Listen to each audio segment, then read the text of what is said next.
All right. It's now 7 p.m. I hereby call the October 14th meeting of the Frostburg Planning Commission to order. We'll start our meeting with a roll call of the members present. Ray Reese. J.C. Duncan. Conrad Best. Karen Crook. Jeff Snyder. We have a quorum. As we begin, I would ask that anyone presenting business before the commission or individuals who want to comment on business before the commission or other concerns, please come forward to the podium at the appropriate time. State your name and address for the record. Each meeting is recorded, so please speak loudly and clearly. All right. First item on our agenda is to review the minutes from the August 12th meeting.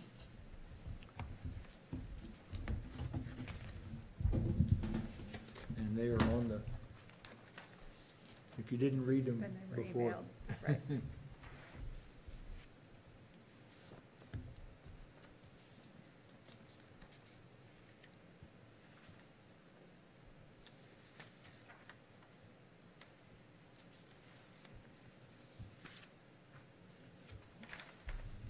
Commissioner, I'll move to approve the minutes as presented. It's been moved. Do I have a second for approval of the minutes? I'll second. Actually, a point of discussion beforehand. I'm looking at the minutes, and this might have been updated. This is on the first email you sent out. Where's the members? Okay, you have it under present, excused, never mind. Yeah. I see you have it under item 3, roll call, not present and excused. So, not a big deal. All right. Okay. Any other discussion? All in favor of the minutes as presented? Aye. Say aye. Aye. Opposed? Motion carries. Are either of you two gentlemen citizens here to come to us, or you're here for presentations? Okay, so no citizens here, so we'll go on to project presentations. Well, What, technically you're a citizen. you are a too. citizen. Well, yeah, I'm, okay. You're up first, Matt. And we're looking at the Sand Spring Phase 2A and B. Now, you had this here in March. I wasn't here at that meeting. I know there was, great to get a quorum at that time. Could you briefly go over Sure. what you had there? Sure. So, for the record, my name's Matt Brewer, Bennett Brewer and Associates, 23 East Main Street, Frostburg. Here this evening on behalf of Allegheny Coal and Land, developer for the Sand Spring Subdivision Phase 2. This subdivision has been, for a number of reasons, platted in 2 parts, Part A and Part B. Earlier this year, the developer acquired a small lot on Welsh Hill Road adjacent to the eastern boundary of the subdivision, which allowed them to have access to that public right-of-way there. One of the kind of long talked about items for this subdivision was to have an additional entrance, additional exit onto, or, some way or another out of here. So they acquired that property. That house has been since demolished. That occupied that property, and the subdivision was reconfigured to extend the lower road, which is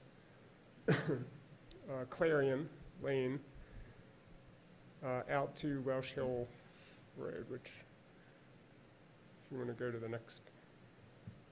Is that in 2D? It is, It's further no, it's, down. it's part of 2A, but it's on the next sheet. Yep, there you go. So that now extends out to Welsh Hill Road. One of the sort of eccentricities for that little entrance, the municipal boundary of the city of Frostburg coincides with the easterly limit of the subdivision. And so the little stub, the entrance, which actually intersects with Welsh Hill Road, is in the county proper, in the unincorporated part of the county. So the Allegheny County and the city of Frostburg have entered or will enter into an MOU, which allows for maintenance and snow plowing and so forth of that little stub. The other option was to actually annex that little part into the city, which didn't make a lot of sense, and so that's what we decided to do. We had a good call with county engineer and city administrator a couple days ago, and so I think that's in its final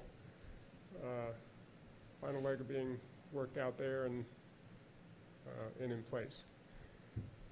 So that change, so originally that wasn't part of this subdivision, so that change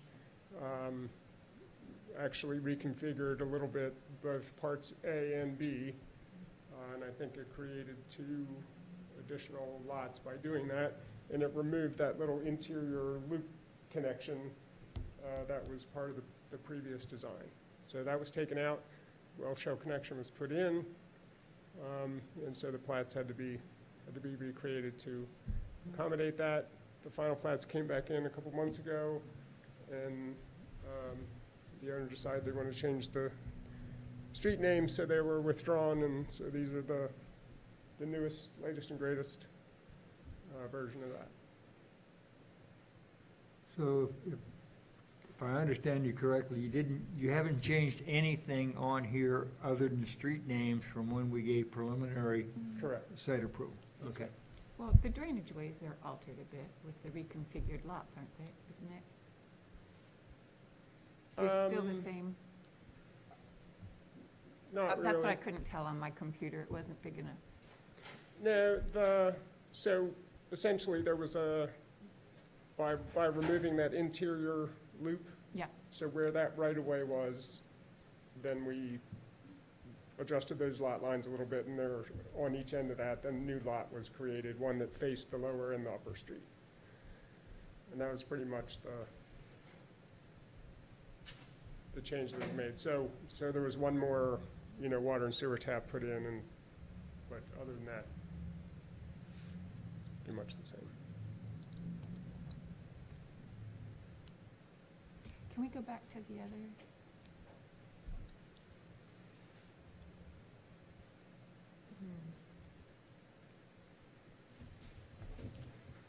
I didn't remember, this here? That, The drainage swale, yeah, it's still in. was that in here? Yeah, it was in. Mm-hmm. Yeah, that's a right of way, right? It's the sewer main, the trunk line from Phase 1 comes down through there and down to the lower street. So we're going to pick that up and bring it up, and it'll come up Clarion Lane in the future and connect that way. So right it's now, all subsurface? Is there a swale there? Yeah, now, I think what Karen's talking about is this. Yeah. Running over and then dropping down. I think the drainage ditch, the conveyance that remains, the surface drainage. oh, up by Phase 1. Yes. No, that's the same. That Yes, is, okay, I thought that was the I same. didn't remember that. Yeah, yeah. because remember, we required that as I think it was a right of way, is what that is. Correct, that's right. Okay, yeah, I thought you were talking about this. So is it grass? It is. It's a dike. To be mown? It's a big It's ditch. like an earth dike, and, Or rock, riprap? nope, it's just It's an earth vegetated. dike. We inspected it probably 2 years ago. It's stable, and. Oh, it is there, a grass swale? Oh. Yeah.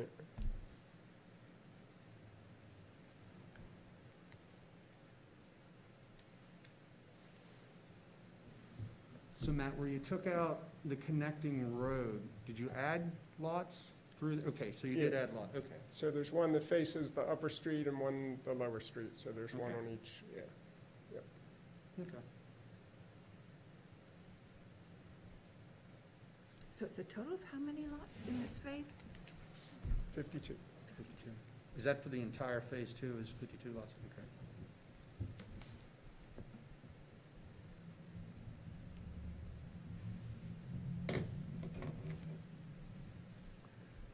Anyone else have any other questions? Matt, I'd like to commend your developer for pursuing the second means of egress. I mean, it definitely is needed for this many lots. So, and all in all, I think it creates a better plan. I haven't been back. Have they widened the original access road? Yes, and. We had walked that, and there was the issue with the bus stop, and Add stuff. they talked about widening that. The city, I'm gonna speak a little bit, then you might have more information than I do.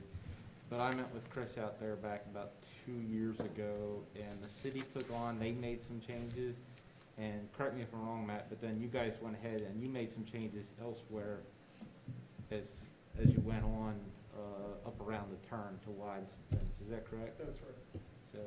So it was a partnership. So the city took care of some of the existing streets that were there prior to the first subdivision, and then the developer changed what was in the subdivision necessary to accommodate the new roads. Thank you.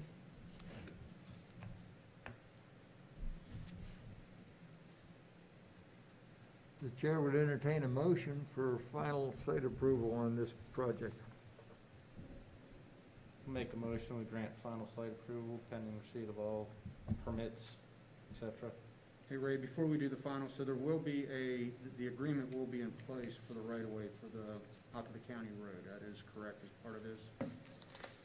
Didn't there have to be there was a formal agreement, right? There will be a formal Okay. agreement, that's. I just wanted to point that Yeah, out. no, 'Cause I know we've talked about it in the past.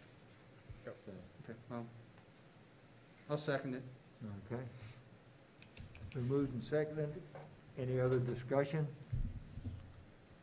All in favor of final site approval? aye. Aye. Aye. Opposed? Passes. Thank you. Matt, you're still up? Just- 'Cause I think you Just to got- follow up on that last point, so there will be a separate agreement, but also on this, the county has been added as an additional signature on here, so that portion is dedicated to public use in the county by this plat, so they're gonna Okay. sign this as well as the I county. just know we've talked about it many times through this Yep. process, so. Yep. Pretty good, thanks, Matt. Thank you.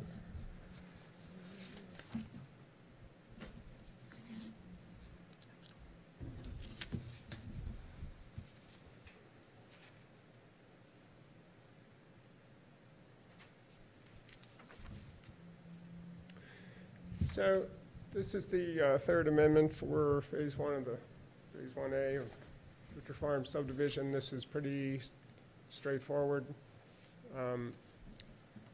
Is this a pointer here? Sure, so basically, this lot right here on Hartwood and this lot right here were not part of the original this one was, but not these two. Why? I don't know at this point, but they weren't. And so those two lots are being added on. And then this lot right here was one big lot, and now we just added this one right here on. The roadways, utility, everything is exactly the same as it was. I mean, essentially, we're just moving the limit of the subdivision to go around those two lots and putting this division line in right there. Is that the one that we looked at before in terms of subdividing a No, large piece? so the last time this It came, was- it was yeah, this, yeah. this thing right here Yeah. was adjusted to, well, Two lots. one, to accommodate some work that had been started there, and two, it was originally like this. Someone changed it back in a previous amendment, and now it's back to the way it was originally.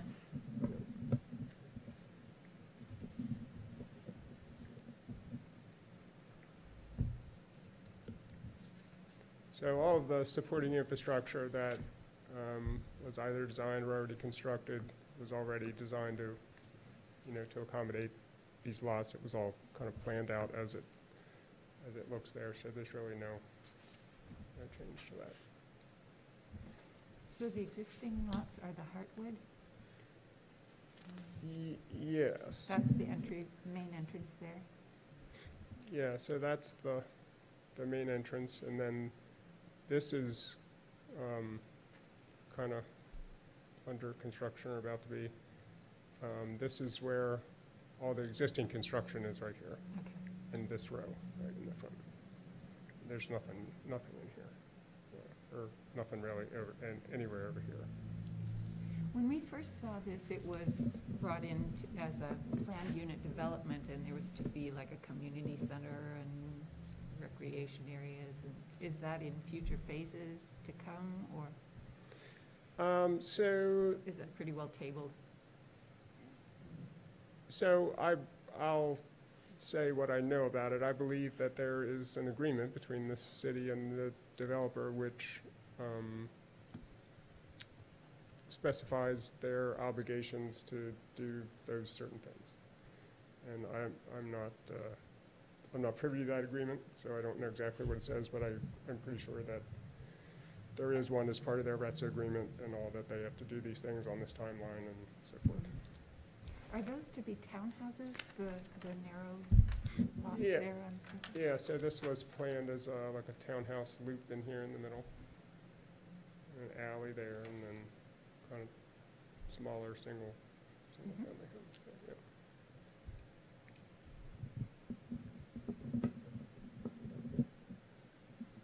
So there's no road creation with these, you're literally just capturing lots already on existing roads? Yeah. Yeah, I see no issue with this. And we're looking for preliminary review? Preliminary, yes. Okay. Any other questions? Question for Laura. Laura, this is Subdivision. Did you notify anyone? Last time we had something with Prichard Farms, we had a whole bunch of people show up. That's what I was wondering. We did not do formal notification. Okay. I mean, we do public advertisement of the meeting, but it's not a public hearing, so it doesn't go into the paper as a public hearing notice. Like it would for Board of Zoning Appeals. I think if you check our policies that we started a few years ago with these subdivisions, anyone in the subdivision in the immediate area would get notified via mail from the city of the changes. I think that came about at the request of mayor and council, so you might want to double check on that. I certainly will. So I don't think it's a big issue for preliminary, but prior to issue final, yeah, definitely. I'll gladly report back on that.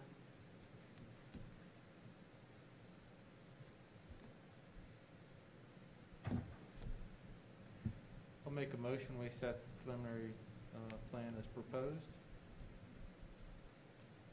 I'll second. Been moved and seconded. Any other discussion? All in favor of granting preliminary approval on this plan? Indicate by saying aye. Aye. Aye. Opposed? Motion carries. Thank you, Matt. Thank you very much. Okay, the next item on our agenda is 300 East Main Street. Mr. Curry?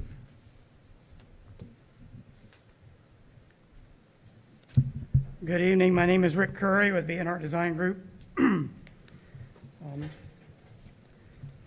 As reflected by the plan that you've seen, the goal here, I also have Mr. Chris Parmar, who's the the owner, will be the owner of the property, the contract purchaser, will be running the store. I'm sorry, what was his name? Parit Parmar.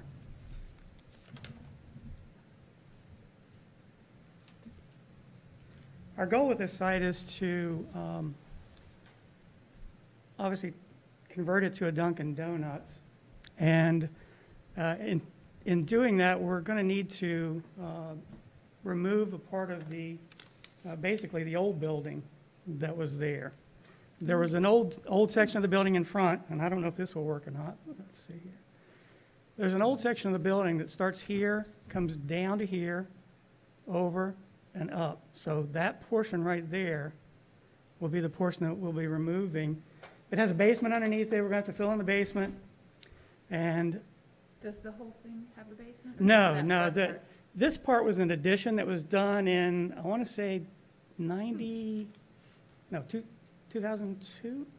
Excuse front me. portion was an addition in 2003. Three. This portion was the addition.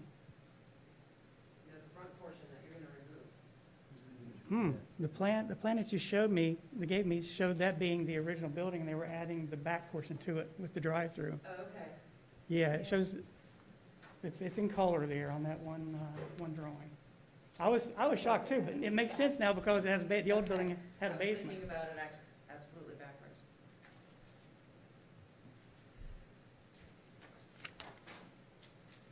I have it here too. Yeah, this portion here. Yeah, the brown portion is proposed. That's the back part. The blue portion is the existing building. Okay. So I don't know if they have a chance to look at that, maybe. Let's share this. Yeah, I have- Pass it down. And that was the site plan that was done back in 2003 to add that back portion back here. And to- Specifically for the bank. For the bank, yes. And they, they did some stuff with the parking. They got an agreement with the fire department to use those spaces there that are there now. And, did some stuff with the planters along the front, spiffed it up. They created this entrance back here as well. That's, over the years, became an exit, not an entrance. It's just two outs. So no one can really, they had, at one time, they had do not enter signs right there, and everyone comes up the alley and into the site, which is how it currently operates today. So with this project, we wanted to create better traffic circulation. And to do that, we want people to be able to come out of the store and queue up if they want to go east on Main Street, they can get to the light. And in order to do that, we're removing that portion of the building, and we're creating, curb and gutter around, and we're creating an exit back out onto Victoria Lane so that people can come out there, stack at the light, and then when the light turns, they can make their left or right at that point in time.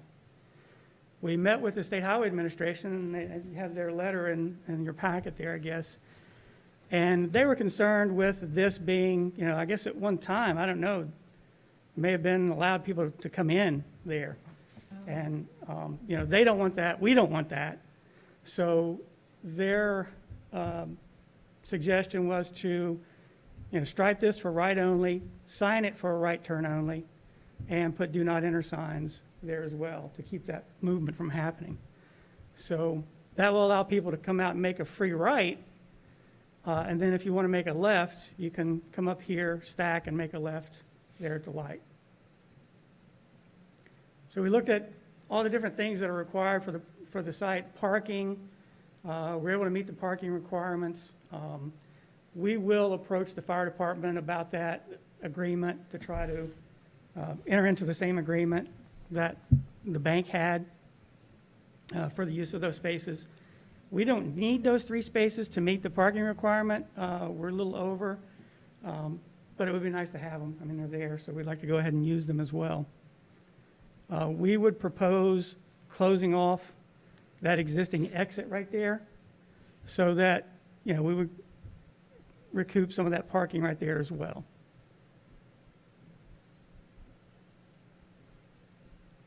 And then with this entrance, we will construct, handicap ramps as appropriate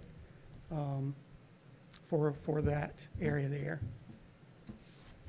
And then the other areas, that we'll be using where the building is coming out, we'll do landscaping in those areas as shown on the plan. I'm sorry, where is the handicap access? Handicap parking is right there, Yes. And the handicap access is the door that's right there now. Okay. And that's not going to change. That'll still be the handicap, the entrance to this door.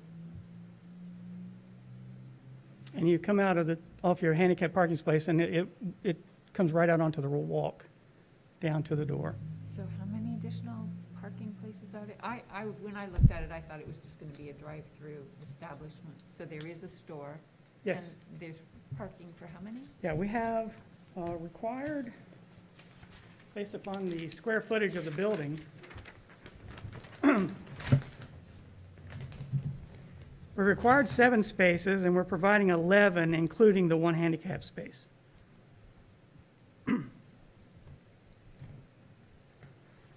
That's with the fire department agreement. That's correct, yes. And that's 3 spaces. It was 4 at one time, per the agreement, but I guess the fire department decided they needed that generator there on in that one parking space, so they put that slab on there to put the generator on.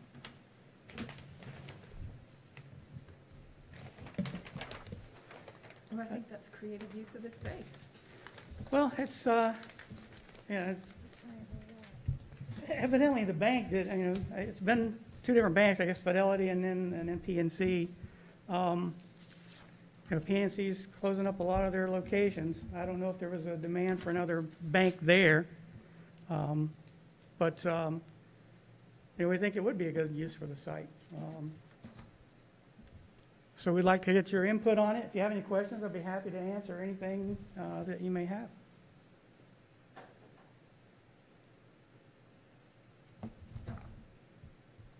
I will note that there's an existing, I guess the State Highway had asked about some lighting, and that there's an existing pole light right here. And we're going to, right there it is. We're going to maintain that. We're just going to put an up-to-date luminaire on it, something that's LED, low, right now it's an old incandescent type light fixture on there. We're just going to upgrade it. We're not proposing, there's a street light right down here. There's that's an overhead arm light. Then there's a street light, if I'm not mistaken, right here, the lamp light. I think I have a picture of that, but I think it's right there, a lamp light. So we're not really proposing any new lighting in front. I don't think we really need it there, because it seems to be well lit now with the existing street light that the State Highway has there, and that pole lamp there. That's your normal street light. What are the hours of the store? That's a question for Corinne. Well, I was just wondering about lighting at the entryway. I'm not sure. I'm sorry, what was the question? The hours of the store? Okay, most of the stores, they open up around 4 or 5 in the morning. And they close, depending on traffic, they can close as early as 7. Sometimes they can go to 8, 9. One thing we haven't looked at, and when we get into more of the architectural aspects of the building, he may want to put some building-mounted, lights there, just to downward off the building, lights shining down to That would make sense. along the walkway for safety. That especially at 5 o'clock in the morning when you're. Especially on the drive-through side. Yeah, and on that side as well. Yeah, on that side as well, just downlight from the building. And what would the signage be? Yeah, that's what I was going to ask about signage. Yeah, we're allowed, I think, 48 square feet of signage on Main Street. The existing sign is right there. It was right, if I'm not mistaken, it's right there. We may use the same pole, I don't know. If we can, we'll use the same pole, and we'll probably put the 48 square feet of signage on there, so whatever that comes out to be, a typical Dunkin' sign. We're allowed signage along Victoria Lane, actually more signage along Victoria Lane than on Main Street, but we really haven't looked at how much along. When they drop the elevation, Dunkin' has a standard building elevation and signage.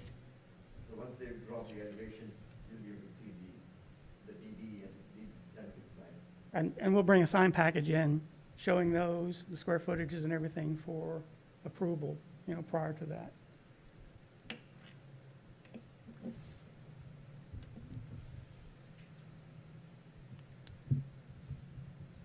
So this is just preliminary.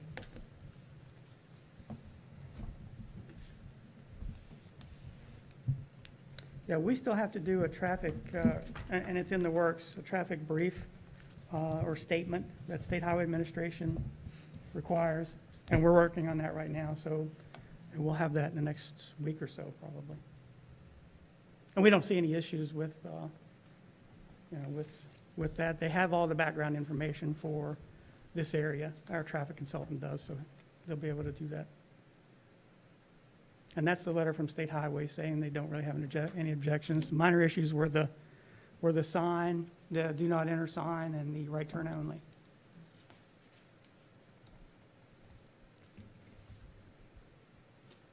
Well, I'd make a motion for preliminary approval of the plan. I have some questions before we get that far, if good. Talked about lighting. One of the things we're gonna wanna see is, foot candle readout. Yep, Houses. I'll be doing that. That's no problem. I know from the past that, that area has been sensitive to lighting. So, every effort needs to be made to keep stuff on the property. Correct, yeah, you have, I don't know if you can go back to the plan here. What was the issue in the past? What's the issues? She could- Well, I don't think she could hear you. I'm sorry, with the lighting, I want a foot candle analysis and break down the photometrics. The, 2 stores down or 2 buildings down, there is a greenhouse. Yep. And they had issues. They've come to the board in the past, complained, come to mayor and council and complained about some of the lighting in Main Street, stuff was changed. And then on the other side of Victoria there, where the car wash is, I myself, as well as a few other people that live right there, complained about the way the lights were, and that was changed. So, Yeah, their lights still are not downward casting, they're directional, which I don't know, I wouldn't recommend that, and we're not going to do that here. There's also a light right there on the corner, street light, yeah. right there. So there's, this lighting on the car wash, I can understand why you may have an issue there, because, Before they even made the changes, literally, I live literally across the street from a car wash. Okay. And before they made the changes, their lights would light up the front of my house. yeah, because they're not this, they're like this, so they're Yeah, shining out still at that angle, They didn't do anything, they just put them in, yeah. so. And I don't know if they're halogen or if they're LEDs or not. That would have helped too, because with an LED bulb or LEDs, you can, based upon the different type of LED, you can tell, you can make that light. You could do that with Disperse more? halogens and sodiums anyway, you just cut Yeah. off fixtures. So, But yeah, regardless, I will do a We're gonna wanna I'll do a see photometric plan. photometric and see light spillage on the neighboring properties. Make sure if Okay. you're doing downlighting on the building, that's taken into account too. Yeah, that's it, that's an easy. I'll provide that for you.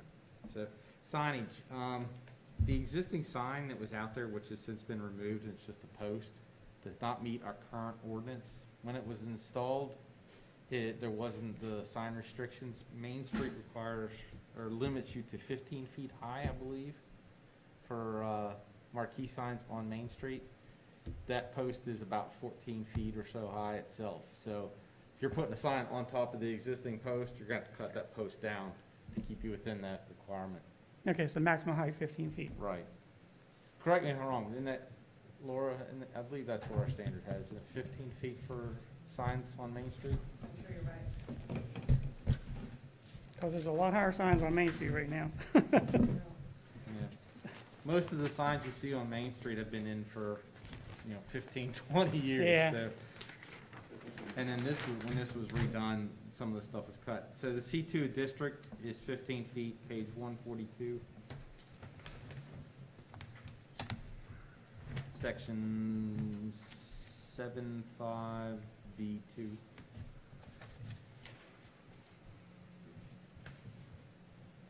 Yep, there, I got it in there, I got it on the thing. Max height C2 district adjacent to Main Street, 15 feet, and on Victoria, 25 feet. Yeah.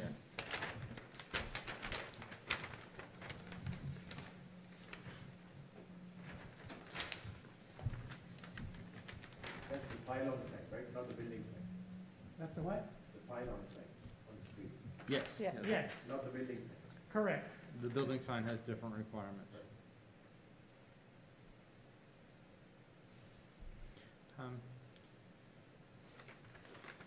Laura, did Chris present them findings with the sanitary? They talked about any of that yet? No, not yet, Okay. not yet.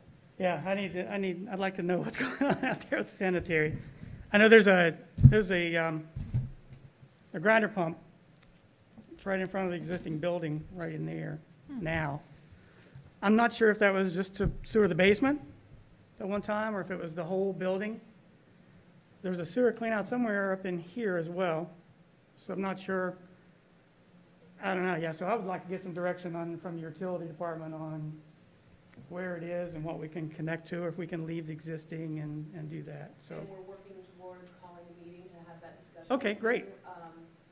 City engineer was on site today and was going to instruct Public Works to do some testing. Okay, So when we have some results back, we'll definitely. great, be in touch. okay, Yep. thank you, I appreciate that.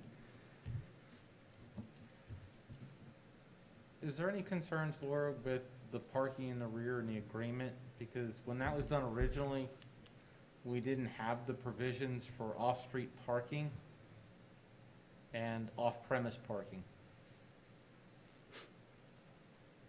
I personally don't have any concerns because the parking requirement is fulfilled even without those 3 spaces.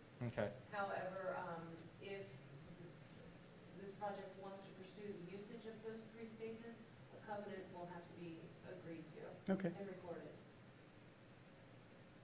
so if for some reason, the fire department wants to get that back, we would basically would run a curb line right down there, and then the fire department could do whatever they want to with their land there again. And they may very well be amenable to a covenant. Okay, yeah, we'll definitely are going to approach them because we'd like to get those spaces. Yeah, Especially with free coffee for firefighters. yeah. I mean, just a You thought, might if that wanna were to, rethink that. yeah, really. I was gonna say, just a thought, if that were to occur, I mean, you could limit the upper access to entry only off the alley, and then add another spot along the curbing. You could add a spot or 2 along the curbing. You mean a, not Yeah, a, if you had to, yeah. you could limit the not a access. perpendicular, but a parallel? Yeah. and Yeah, then you could yeah, just- that's a possibility. You could just limit then the access from the alley as the in, and then basically you'd have your 2 outs. Yeah. So all the traffic would flow from north to south. That I could mean, work fine that- too, I'm yeah. just throwing Mhm. ideas out there. Yeah, if no, you- it's a good idea. That may be the solution if that happens. Yeah.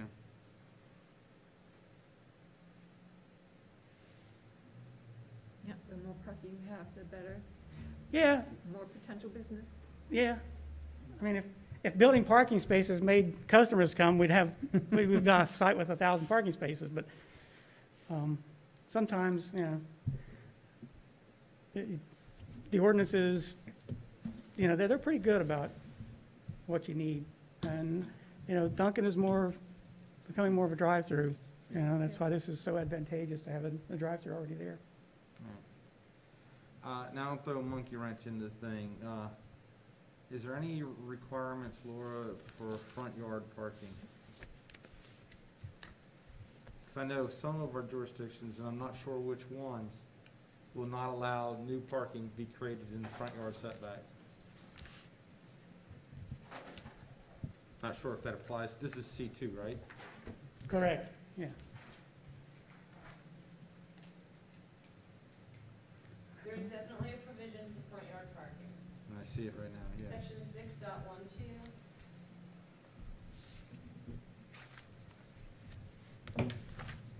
Page 124 in the binder, front yard requirements, all new vehicle parking spaces shall be located outside of the minimum required front yard. On a corner lot, such restrictions shall only apply to the front yard adjacent to the street, more frequently traveled, as determined by the community development director.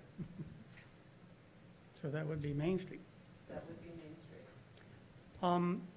What about existing parking spaces? Because there's 4 there right now. There's 2 on this side, 2 on this side. So we're really adding one space. Existing parking spaces would be deemed as a pre-existing nonconformity.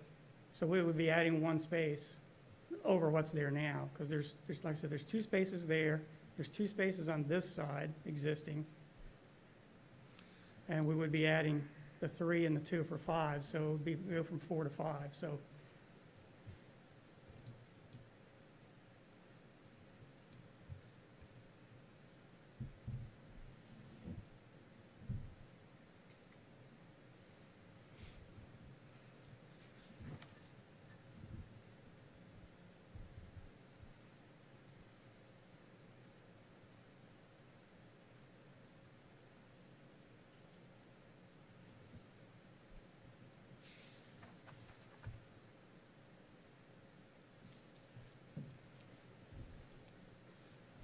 Can you throw And that that- section of reg up there?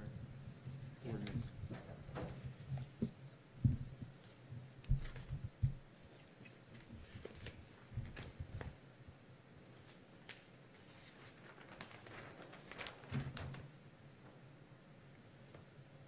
The one time I forget my book. Just taking a minute to come up with that, so much loaded on here right now.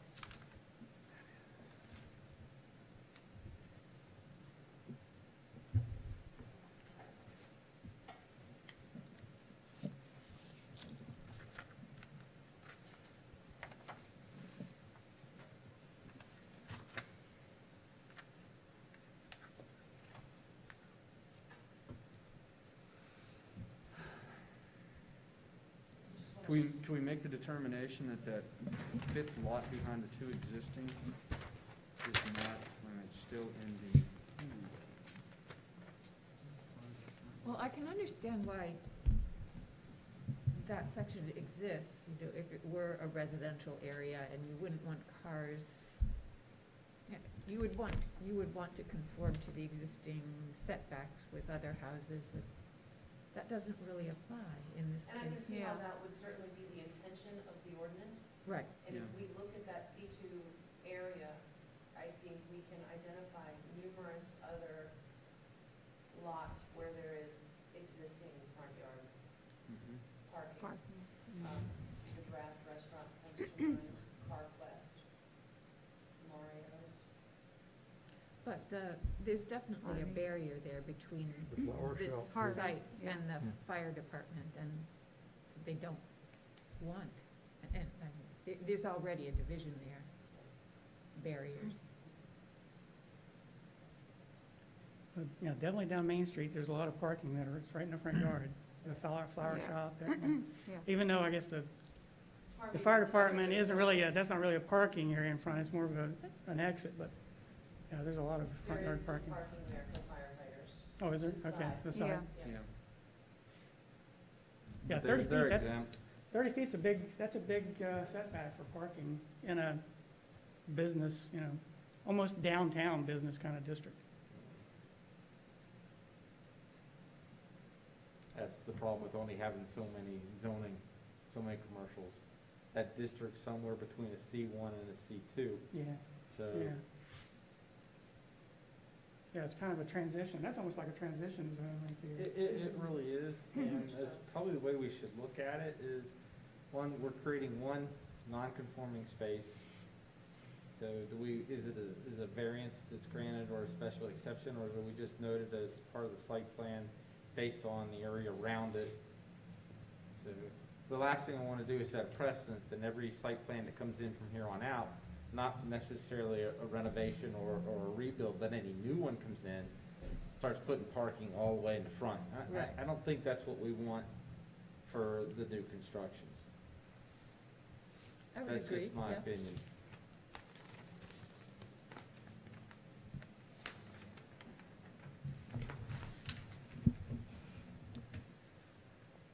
Sharon, a few minutes ago, you started to make a motion. Are you ready to do so again, or Any further discussion? that comes after I The have a three second? things then that I had that thought we needed to talk about and make sure we get it covered and have them addressed for the final approval. Okay, So as far as the parking in the front goes, like I said, there's enough examples in my opinion, but I've been looking to Laura on this. We need to find a way to justify it from the planning commission to approve something that's in black and white, so you're not allowed to do. So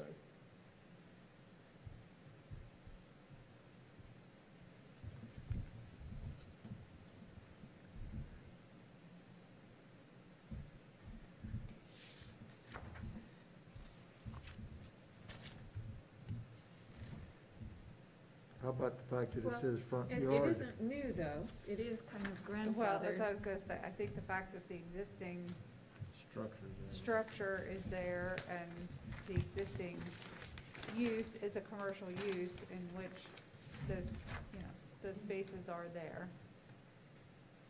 Rick, do you want to ask a question? Oh, no, go right ahead.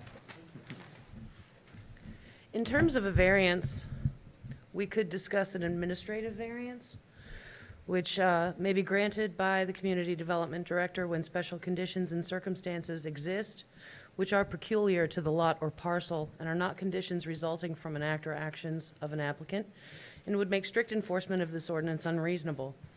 Applicability for an administrative modification is relevant to how and when the subject lot was created, geophysical conditions, legal encumbrances, or existing improvements associated with the subject lot or parcel.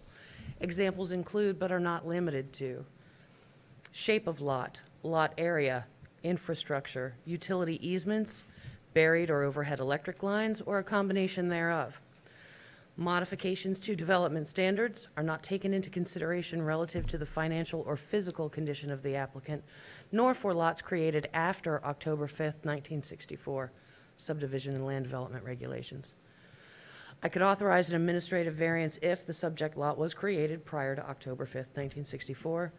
The project cannot be relocated on the subject lot to meet the requirements of the zoning ordinance, and the project cannot be reduced in scope or size to conform to the ordinance.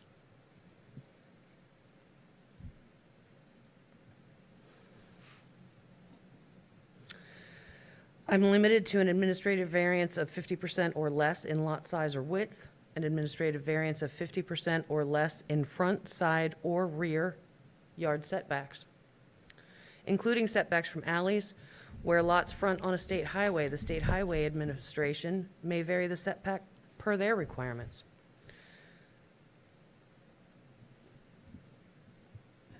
If you agree, that may be the applicable. It sounds like it's applicable, and it sounds like it's the way we should go based on Ray's concern that we're not setting a precedence. It's a site-specific requirement, and if you can make a determination and then attach it as part of the formal or the final plat or the final proposal, I think that we would be in agreement. With your To blessing, approve it. I would make an administrative variance to that effect. Technically, you're the administrator, don't need our blessing. So, I think though that makes sense based upon the existing, development and existing condition with that lot. It's a very narrow lot. now, there was existing parking there, and really you're adding 2 spaces, but the way it works, if you cut that front yard setback down, one of those spaces is actually outside of that front yard setback there, so it's not an issue, it's just that one space. I'm kind of splitting hairs here, but I'm looking at the rest of that C2 district, not just this one particular development.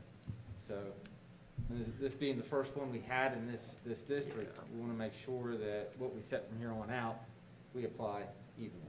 Or if there's circumstances like this, it's well documented, so someone can't just point, well, they did it.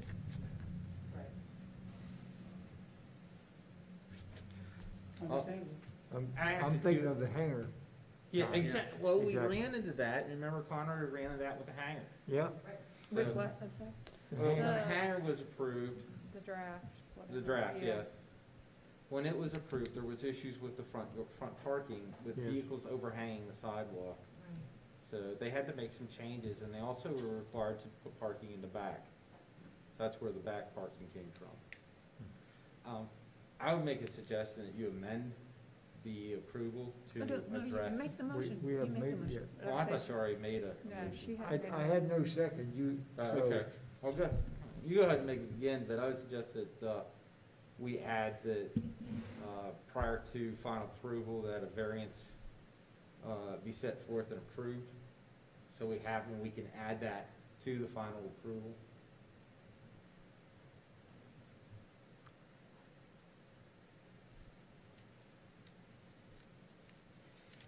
You're referring to, what was The the variance? variance for the parking. Front yard He's parking. suggesting that your motion might be that we approve preliminary approval of this particular project, subject to having an administrative variance attached to the final site plan when Sounds it good. comes to us. Sounds good.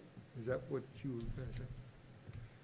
Okay. Is there a second to Karen's? I'll second that. All right, it's been moved and seconded to grant preliminary approval for this project, subject to the administrative variance being attached on the final. All in favor, say aye. Aye. Aye. Opposed? Motion carries. Thank you very much. Thank you. You're welcome. I hope we helped you tonight. Yes, you did. Okay. Definitely incorporate all your comments. Do you guys have a timeline on construction? Tomorrow? We'll need final approval first. There's a lot of safes in the bank. and Wow. I have no idea how to get them out. Oh, no. So if somebody opens them and finds a bunch of cash, PNC's pretty thorough. Yeah, I'm I thinking can they didn't almost leave any guarantee money. You're not gonna find any. You might find a few nickels on the ground. no, but I think that's going to be the biggest job is Wow. how do we get all that stuff out of it. Oh, wow. There's that walk-in safe, and from previous experience, I know that that thing's like steel, which is thick. Yeah. They literally have to cut it out with something. So I think we'll be coming in for a demolition permit, and that's when That's when the fun starts, huh? So the safe is in the back part, or is it in the front In part? the new part, back to where the back handicap Yeah. parking space is, right? all the way in the Back back wall. actually. Okay. Yeah. It's something. Got a lot of nooks and crannies going on in that thing with all the rooms and stuff like that, you know. Oh. We never got to see that part. Yeah, I think opening up the front of the building, we might actually leave it open so we can get everything out of that instead of using the doors. Yeah, yeah, right. Yeah, you might have to. Yep. Thank you, Well, gentlemen. thank you. Thank you so Good much. luck to you. Thank you. Thank you. Okay. Are we going to pull the 75 Grant Street? Chair, if you agree with the recommendation, we have no representation for item number 6.4, preliminary site plan review, 75 South Grant Street. I recommend we strike it from the agenda and move it to next month. I agree.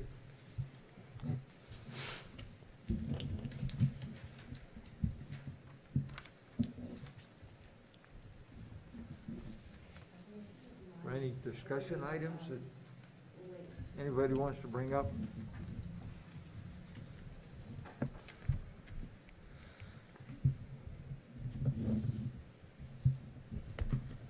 It's good to see building going. It's good to see changes. I Mhm. like that. We're really excited. We've got some Yeah. exciting things happening right now. It's great. That lot and that building, that might be the very best possible solution for that, because it is just so tiny. Yep. Just too bad it's not something healthy. I just have to say on the My, Dunkin' my Donuts, children I are was gonna be say, thrilled. If I voted against it, my kids wouldn't let me in the house. Okay, My, that's all right.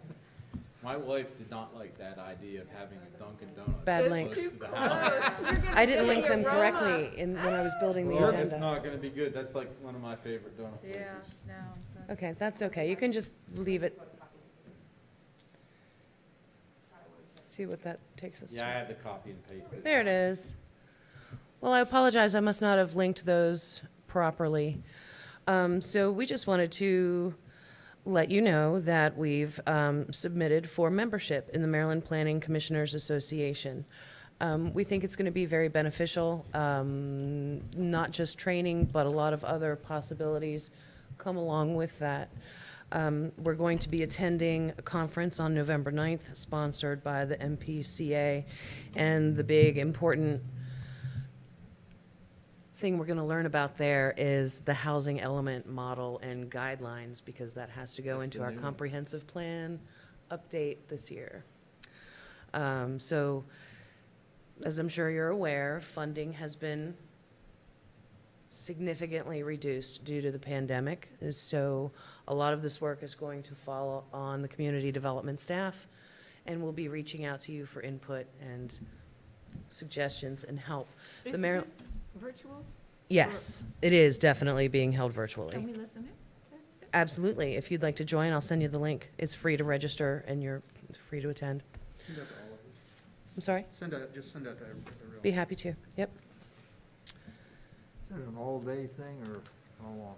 Oh, 10 to 1? Let's see, that was the second link. 10 to Yeah. 1. Wasn't there, yeah, I thought it was 2 half-days.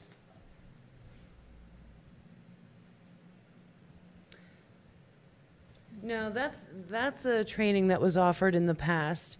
Yeah. I think that's that second link, Bethany. Oh, there we go, that works.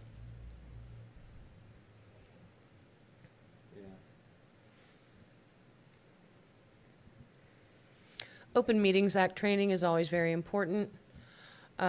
Virtual planning during a pandemic, designing for pandemics, continuity planning for state and local boards is all very important stuff that we need to be on top of. So I thought it was a really good idea to garner that membership and take advantage of the benefits that it provides. MDP is already very helpful to us in everything that we need. So we want to keep that relationship positive and going. And so there we go. There's a draft program for November 9th.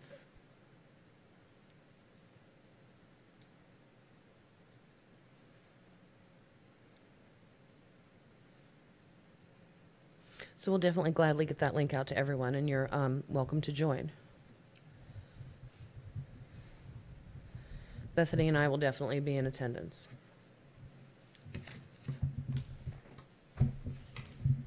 This isn't the one that addresses what you were talking about, was it? The new complement housing unit? The housing model and That's a guidelines. different. That was definitely something that's supposed to be in that I program. thought that was a different program. I don't think it was this one.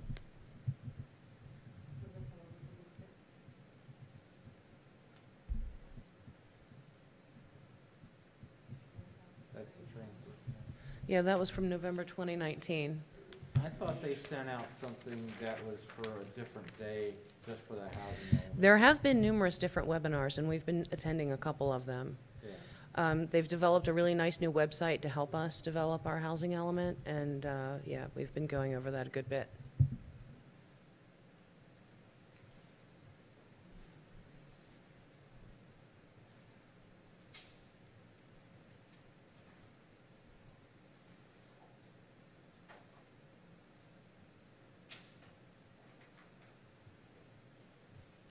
Okay, so are we good on that item? Yep. In our last meeting, Commissioner Race asked for a review of zoning and rental housing ordinance off-street parking requirements. So I've prepared a few brief comments, and I wanted to keep it aimed mainly at rental housing. When we talk about parking, we can talk about a lot of different things, but the reason this came up is because applicants were requesting a favorable recommendation to the Board of Zoning Appeals for a 2-family rental unit in the R2 district. Twin dwellings are permitted by right, 2-family by special exception. This particular rental had gone into foreclosure, gone off of the rental registry, lost its grandfathering, was purchased, renovated, and wanted to come back into the rental housing program. So it had to show that it could meet all the current zoning regulations. It was easily able to do that because the parking was adequate based on the number of bedrooms and the maximum occupancy and the parking requirement for that zone. But had it been impossible to create the required parking, there may have been problems. So that's something we wanted to talk about. Section 6.12, off-street parking requirements, requires that residential dwelling units have 1 parking space per occupant, age 18 years of age or older, plus 1 parking space for each unrelated person age 18 years or older.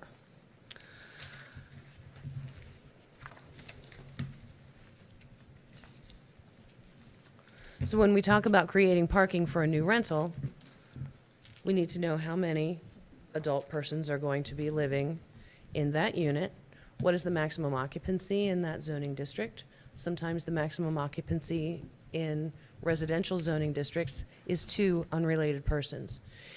In higher density neighborhoods, particularly university adjacent neighborhoods, the maximum occupancy is 4 unrelated persons. Location of required off-street parking spaces are to be on the same lot where the principal building is located. There is potential for off-site parking in situations where on-site parking cannot be accommodated due to landscape limitations. And it's subject to the following restrictions. Required parking spaces serving residential uses may be placed up to 200 feet from the lot containing the residential uses. So there's a potential to rent a parking space to satisfy the requirement. We've come across in multifamily situations, any parking lot consisting of 6 or more spaces must be paved in asphalt, concrete, or pavers. The first 10 feet of length of a driveway measured from the edge of a paved roadway shall be paved in asphalt or concrete, and asphalt shall not be placed over a concrete sidewalk. As a side note, I've been going through our subdivision and land development regulations, and one thing we don't show in those regulations is how to rebuild a curb cut. If a person needs to create a driveway for parking on a lot and they have to cut through a sidewalk, we need a specification for how to replace that sidewalk. That's generally included in each subdivision set of plans, construction set of plans. That's like a review In a plan. subdivision, but I'm going to show an example here in a minute where we'd be cutting through an existing sidewalk in a university-adjacent neighborhood to create parking. And the sidewalk would need to be replaced because you can't just put asphalt over it. Right. We have a spec for road design, a roadbed design, but we don't have a curb cut spec. And I just think that would be helpful. I can get you one. That'd be great. Additionally, required parking spaces shall be arranged to allow each vehicle to be moved onto a street or alley without requiring the movement of any other vehicle. So some lots may have the ability to create a long, narrow parking area where technically you may get 3 or 4 spaces in there, but that doesn't work for off-street parking requirements because cars would have to move for other cars to leave. Additionally, and finally, no more than 2 spaces on a lot shall be configured in a manner that will cause a vehicle to back onto a street. No more than 3 spaces on a lot shall be configured in a manner that will cause a vehicle to back onto an alley. I think we know of many instances where we have a situation that exceeds that requirement already in place, particularly in university-adjacent neighborhoods where backyard parking was created. So we have a situation where we may have 4 or 5 cars backing onto an alley. So that, I think that's good preventative. So what I'd like to show you, I have a diagram I'd like to show you real quick.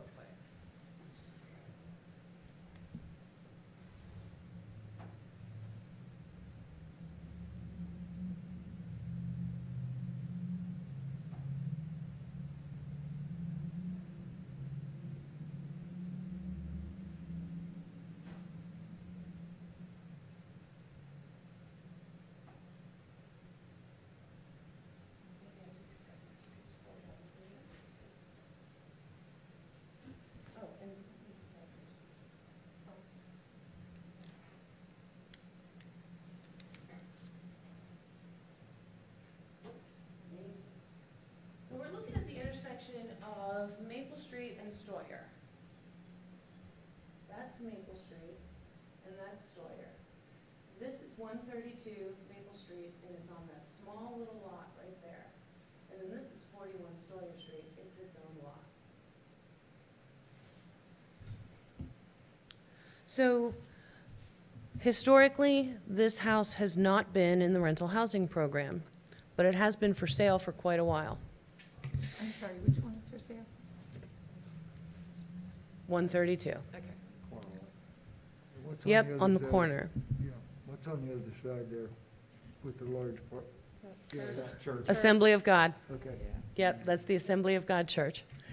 So now there's interest in this property. And scroll down one, please.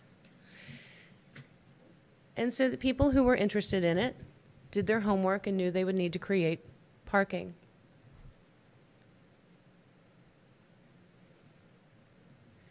And so they reached out to us and they wanted to talk to us in terms of permitting and how to do this.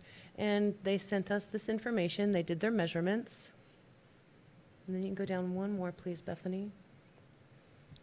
And this was the parking they wanted to create. So we started to look at it.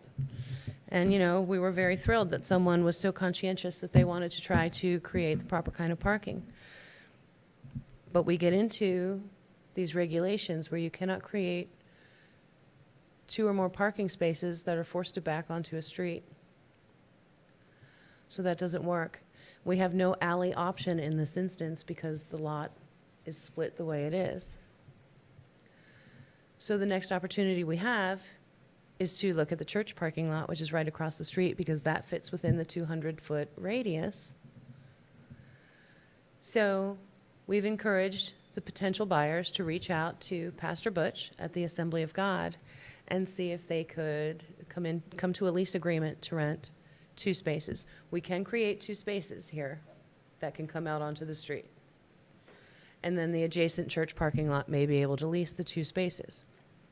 You might even be able to create a third with a parallel pull-in, because then you don't have to back out onto the street to leave the space. True, yes. The only thing, it's almost counterproductive because you're losing whatever on-street parking you have. I know it's, we're talking about one. There's no on-street there. Oh, I in thought that there, particular okay, I thought on area. this side there was there. Yeah, it looks like vehicles there. Mm-hmm. Well, I what's don't the think it's occup- signed either way, but the reality is so tight in there Yeah. with the church parking lot across the street, that's, the church basically takes whatever street parking would be there, and the roadway there, it's only like 18 feet wide to begin with, so. It's almost, at some point, they should have taken the corner of the church parking lot and made the road a little wider. Well, see, that's really an odd area. That is odd in because there. Stoyer has an offset Yeah. with that one lot, and that was actually done back in like 1880, back when these subdivisions were put together. They actually show the offsets in the old subdivisions. Yeah. So, and technically, part of our roadway, part of the city's roadway is on public or private property. Yeah. So, It's almost like if 121 ever comes for sale, we should straighten the road out. no, not now. I just put about 30,000 in stormwater going up that alley. We don't want to do that Oh, we can now. find a grant, come on. They're putting it in right now, actually. Oh. They got the street dug Yeah. up. Well, how many bedrooms are, 4.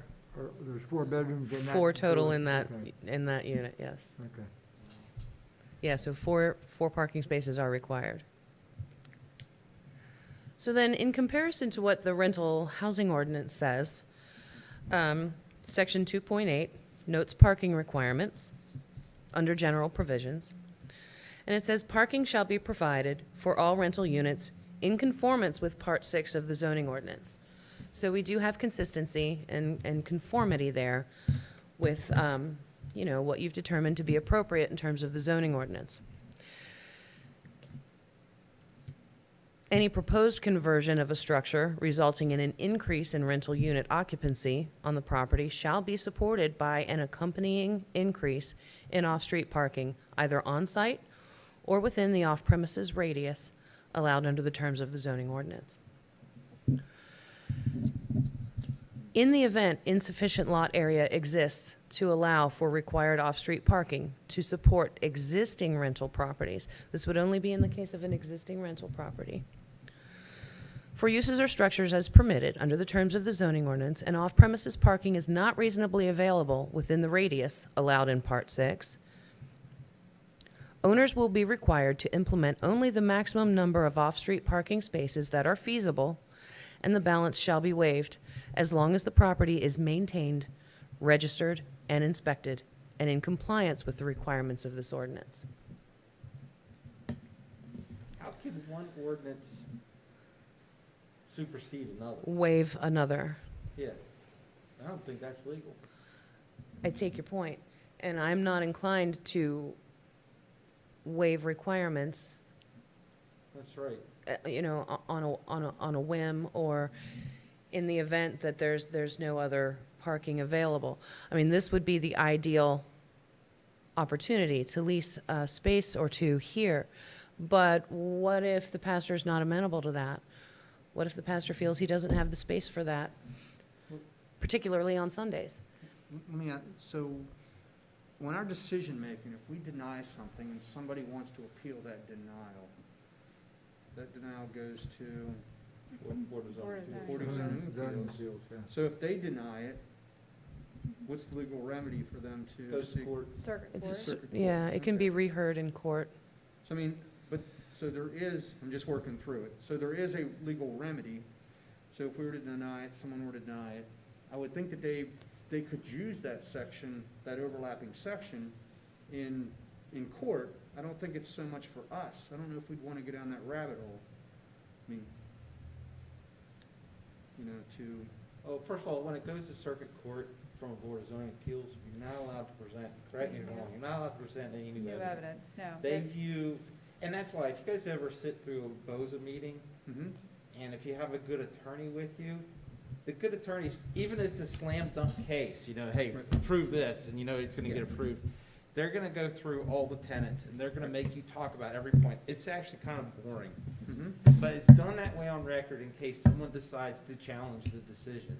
Because they're not allowed to present anything beyond what's presented in the BOZ meeting. The court looks at it and to see if they followed the laws, the written ordinances, and applied them properly. Then they make the decision whether it's applied properly or not. If it's not, then they send it back to either BOZA or to the planning commission to relook at with direction or without direction. They just look for errors, Right. basically. My understanding is very procedural. Right. It's an overview of your procedural process to make sure you were following the procedure correctly and that every rule was adhered to. Right. And if it's sent back to be heard again, that's what happens, it's heard again. So it still puts it back on, basically on her lap, because she's got competing ordinances. And we don't want to put you in that position. Well, and that's why I thought that was so important to bring this up. I really wanted to bring this up to you so we could discuss it and get some direction. Well, and again, is it written in such a way that the zoning ordinance prevails? Not what she read. Okay. I mean generally. I understand the provision Yeah. doesn't, but You'd have to look in the preamble for the housing and Mhm. see if the housing ordinance specifically defers to the planning, but even if it does, I think the way that that's written would be an exception to that general clause. I think so too. It concerns me.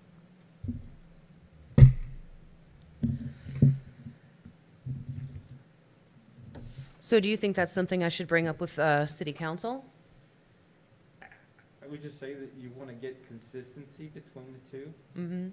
And even if that means in this, you put a means to allow for a change. So they mirror each other.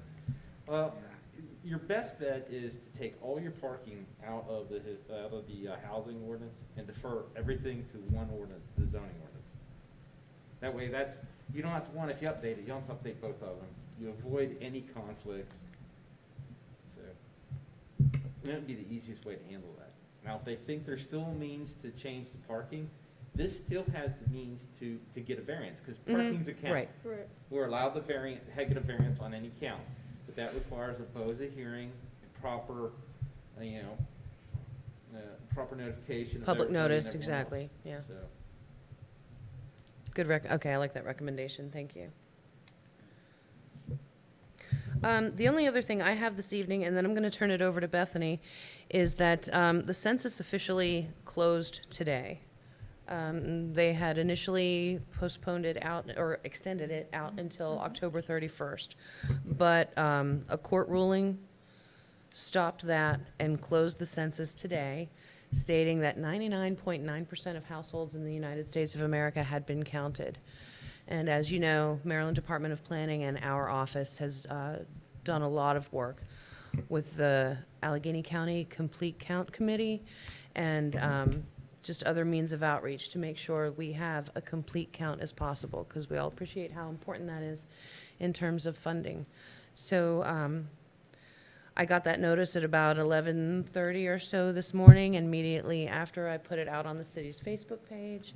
And we've been doing a lot of that, and a lot of posters and advertising and things like that to make sure we get the best count possible. But that came to a close today. When will you get the results? I don't know, Ray. I don't know. That'll be months, middle of next year, I think. No, I think when they originally talked, when it was supposed to be, if we weren't in what we're here now, and I think April was census month or something Yeah. like that, and I think they were talking about having results sometime about this time. Mhm. That's what I was thinking, but You're now I looking, wonder you're with probably looking COVID, at 6 months. were we looking a year out maybe, or? I hope 'cause not that A lot long. of these offices are still not working in offices. Right, I hope not that long. So. Okay, thank you very much. Thank you. Thanks, Laura. Yeah, thank you. Any other questions from anybody? Oh, I'm sorry. I have Right. just Yes, something yes, really yes. quick for you. Sorry. Well, it's nice to meet all of you officially. I just wanted to update you on the Board of Zoning Appeals cases that you all made favorable recommendations for in our July and August meetings. The commission granted favorable recommendation to Somerset Trust, who their building plans are out for review at the 351 East Main Street location, and that was granted by the Board of Zoning Appeals to allow the drive-through service in the C2 district. And then also at that July meeting, you all heard from Penmark Properties, who requested permission to allow drive-through service in the C2 district for the former Pizza Hut location and the former Frostburg Cinema. And the Board of Zoning Appeals heard that case at the August 26th public hearing, and they granted permission for that with 2 special conditions. First, that the commercial tenants occupying the space, they must meet the permitted types of businesses allowed in the C2 district, which would be restaurants or banks and other financial institutions. And the other stipulation was that they place signage not allowing tractor trailers to go along that right side by the cinema to access the back parking lot. And they also recommended that they consider widening that space just to allow for easier flow of traffic. And then we had another Board of Zoning Appeals public hearing on September 9th regarding the Brailers property in the 1/1 two-family district at 270 East Main Street, which LJ referenced earlier.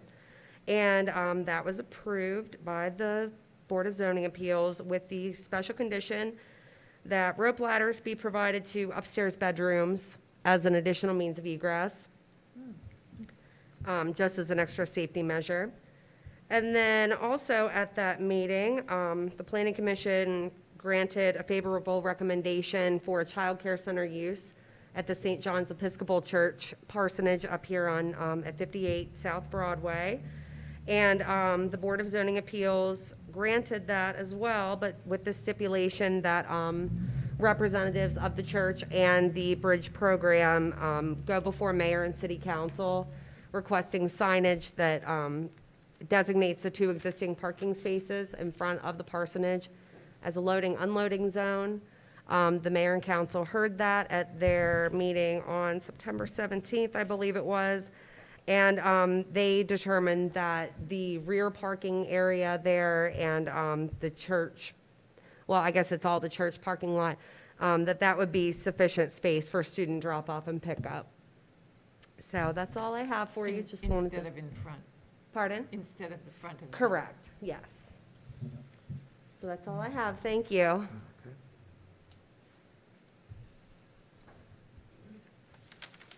All right, do we have anything more to be discussed tonight then? Good to meet in person. Pardon? I said it's good to meet in person. Yeah, yes. Thanks for certainly is. setting this up. Sure, and everyone was comfortable with the setup? Yeah, Yes. Good, good, yeah, I think it works well, the room's big enough. Great. Time will tell. So we were online too, correct? We are streaming live on YouTube. Is anybody watching? I can't tell on YouTube the way I used to be Okay. able to on Facebook. Right. You know, you're supposed to tell people that before we start the meetings. She did. Amended I didn't hear it. Procedural statement. Yeah, missed she that. did. yeah, she did. That shows where I was at. All right. Hearing no more business, I declare the meeting adjourned. Thank you very much. Thank you.